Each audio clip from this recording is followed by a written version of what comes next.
ওকে, মানে আচ্ছা বুঝতে পেরেছি। নিশ্চয়ই তোর গাড়ি আবার ওয়ার্কশপে পাঠিয়েছিস না? তো ওয়ার্কশপের ছেলেকে বাসানো দরকার ছিল কি? ম্যানেজারকে ফোন করতে বিল পাঠিয়ে দিত। ম্যানেজার দেখো বিল কত হয়েছে, দিয়ে দাও। পাপাই অনেক, আই লাভ হিম। বসো প্লিজ প্লিজ। বলো তুমি। আমি একটা ওয়ার্কশপ চালাই। ও আচ্ছা আচ্ছা, মানে জেসিকা যেখান থেকে গাড়ি রিপেয়ারিং করে ওটা তোমারই ওয়ার্কশপ? জি। পাপাই জানো, ও অটোমোবাইল ইঞ্জিনিয়ার, আর নিজের চেষ্টায় ওই ওয়ার্কশপটা স্টাবলিশ করেছে। অনেক হার্ড ওয়ার্কিং ছেলে ও বাবা। Good, very good. তোমার ওয়ার্কশপটা জানো কোথায়? উত্তরা, দিয়াবাড়ি। মানে ওয়ার্কশপে টোটাল ইনভেস্টমেন্ট কত?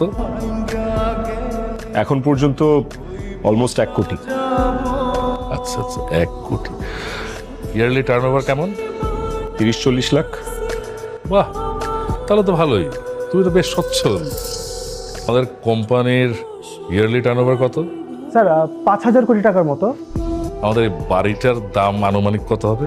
স্যার আনুমানিক 25 কোটি টাকা তো হবে। আমার মেয়ে মানে জেসিকার মান্থলি হাত খরচ কত? স্যার কোনো মাসে 8 লাখ, কোনো মাসে 10 লাখ। আরে তাহলে তো প্রবলেম হয়ে গেল। আমার মানে আমার মেয়ের এত টাকা হাত খরচে ছেলে এফোর্ড করবে কিভাবে? আর আমার মেয়ে তো অভাব একদম সহ্য করতে পারে না, অভাব বেশি কষ্ট পায়। আর কষ্ট পেলে সংসারে অশান্তি, অশান্তি হলে সে আবার 2 দিন পর আমার বাড়িতে চলে আসবে। আমার মেয়ে কষ্ট পাবে। ম্যানেজার তুমি তো ভালো করে জানো যে আমার মেয়ের কষ্ট আমি একদম সহ্য করতে পারি না, তাই না?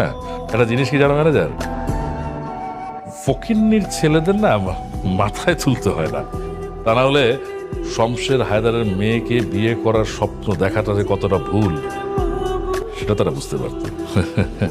আমি আসি। যাও, তবে একটা কথা মনে রেখো, এ যাওয়াই যেন শেষ যাওয়া হয়।